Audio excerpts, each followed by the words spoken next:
Shanti, we're talking about anger, and I was thinking during meditation, is it a good idea to bring a point or a problem that you might have and bring it into focus during meditation, or is it better just to let things go and flow through?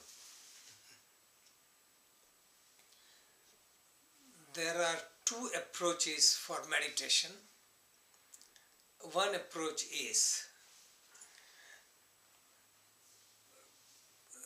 withdrawing the senses, pratyahara, concentration, meditation, samadhi, or going deeper within, withdrawing the senses, focusing the mind, expanding the mind. This is standard yoga meditation or Raj Yoga meditation. So what happens is you go deeper and deeper, mind becomes focused, mind expands, consciousness expands. In this expanded consciousness, you don't need to do anything. Because in expanded consciousness, everything works out itself. Any abnormality gets straightened out. For example, expanded consciousness, example, like say the water, like container of water in a bucket, some dye fell and water looks red, for example. You can transfer that bucket into bigger container, say lake, the red color will dissipate. That means as volume of water increases, the color of dye becomes reduce and reduce. Same way as our expansion, as we expand our consciousness, whatever ailment or impurity we have in the mind, anger or fear, all of them will disappear. So, problem comes when our consciousness shrinks.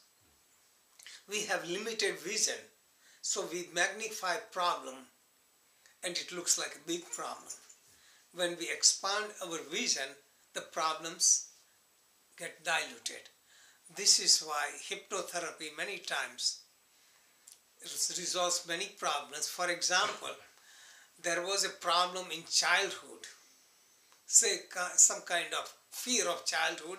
A child fell from one step, but in child's mind the problem would be very big fear, because step was very big. But under hypnosis, in adult life, which has created all the problems because that fear, once consciousness expands, one hypnotist regresses the person and brings that experience on the surface. When experience comes on the surface with consciousness of present, which is expanded, that one can see that problem was so little. By seeing it clearly, problem is solved. So this explains expansion of consciousness. Another approach is vipassana. In vipassana, you relax, make the mind, with observing the breath, make the mind sharper, quieter, and more peaceful. So it becomes sharp and steady, undisturbed. And after that, with sharp mind, you practice vipassana to look at the situation more clearly. Because most of the problems are not seeing the situation clearly. Fear, anger, resentment, any kind of problems would be because we don't have clarity.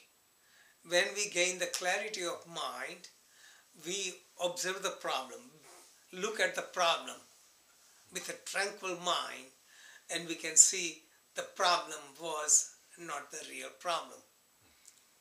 For example, in the darknet, something looked like a snake was in there, and this is because of ignorance. But when you turn on the light, you find it was only a rope. So this is how happens, seeing clearly. So what we see generally, what we perceive is clouded either by our desires, ego, attachment, or fears. So what we see normally is really not the true reality. It is altered reality. It's distorted reality. So we remove those distortion and see it clearly. So one has to have clarity before viewing whatever problem. If you don't have that clarity first, then you look at the situation where you were angry, you will get deeper into anger. So it is good to gain clarity. So right after meditation or when mind is quiet, look at the situation and you can see the situation as is, and anger was not valid, fear was not valid. All these emotions are imaginary. From the standpoint of higher self, everything is temporary, imaginary, nothing is real. So if one focuses on self and sees the permanent nature of the self and illusory nature of the world, then one doesn't pay so much attention to illusory world. Just like you had nightmare in your dream and you are very scared, but as soon as you wake up, you don't try to solve the problem of a dream. You know, somebody was after you and was ready to shoot. You don't have to do anything to defend yourself. As soon as you wake up, dream disappears. So these are two basic approaches. In general, if we keep our consciousness at an expansion level, to stay from that standpoint or remain focused within ourselves as a witness, then we don't get trapped into it. But whatever is hidden inside from the past, we have to bring it on the surface. We have to purify either through awareness, Gnana Yoga, selfless service, Karma Yoga, devotional yoga, Bhakti Yoga, or meditation. So these are different approaches. So we have two things. One is to remove all the impurities of the past. Another thing, not to create new impurities for the future. Only way we produce impurities or produce sanskara is because of our attachment or ego. If we do anything with the feeling that I am the doer, you become the doer and you are bound by the sanskara. But if you work on any situation thinking I am only an instrument, I am a witness, I am an observer, I am not the doer, we don't produce karma or sanskaras. So these are different answers to the question. Thank you, Sri. Thanks, Shanti.